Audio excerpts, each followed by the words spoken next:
என்னை விட எத்தனை பேர் தகுதியாக இருந்தும் என்ன மட்டும் கிருபை என்று உயர்த்தி வைத்ததே.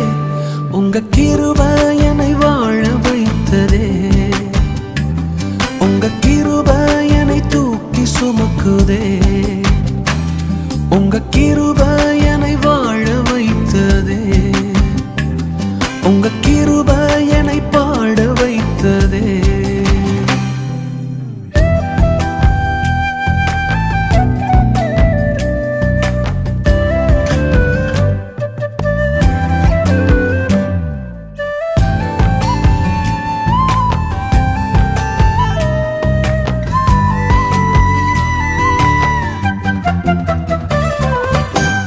பயனற்ற நிலத்தை போல மறக்கப்பட்டவன் நான், அறுவடை காணாமல் தனிந்து போன